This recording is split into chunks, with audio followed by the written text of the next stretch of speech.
Maharashtra today 24 news, सत्य परिस्थितीचा सविस्तर आढावा।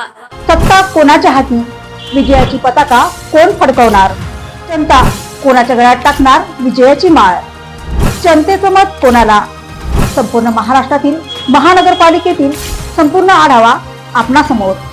पहा फक्त महाराष्ट्र टुडे मराठीवर। 3 वेचातच पांढऱ्या सोन्याची उलंगवाडी, खरीप हंगामात उत्पादनात घट, शेतकऱ्यांचे नुकसान। यंदाच्या खरीप हंगामात पांढऱ्या सोन्याची अवघ्या 3 वेचातच उलंगवाडी होण्याची चिन्हे आहेत। सलग 4थ्या वर्षी हा प्रकार होत असून निसर्ग स्कोपला तर दात कुठे मागायचे असा प्रश्न जिल्ह्यातील शेतकऱ्यांना पडला आहे। खरीप हंगामात उत्पादनात घट आल्याने शेतकऱ्याचं मोठ्या प्रमाणात नुकसान झाले। शासनाने तुटपुंजी मदत देऊन शेतकऱ्याच्या तोंडाला पाणी पुसली। यंदा खरीप हंगामात अवकाळी पाऊस आणि पूर परिस्थितीमुळे कपाशी व सोयाबीनच्या उत्पादनात कमालीची घट झाली। वर्षाचा शेवट होत असताना पिकांचा देखील दी एंड होण्याची चिन्हे आहेत। सोयाबीनचे शेत तयार करून तेथे हरभरा किंवा गहू पेरण्यात आल्याचे दिसून येते।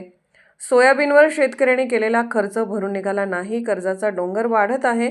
कपाशी आणि तुरीचे पीक साथ देईल असे वाटत असताना बोंड अळीने कहर केला। वाटेल तेवढ्या फवारण्या करून बळीराजा वैतागला आहे। व्यापारी कापसाला भाव देत नाहीत। सरकार शेवटचे बोंड देखील खरेदी करू म्हणत असले तरी किचकट जाचकटी बघता नाईलाजाने बहुमोलाचा कापूस व्यापाऱ्यांनाच विकावा लागत आहे। रोगराईमुळे कापसाचे उत्पन्न घटणार, सोबतच दरवाढीची शक्यता मावळल्यामुळे शेतकऱ्याचा पूर्णतः भ्रमनिरास झाला आहे।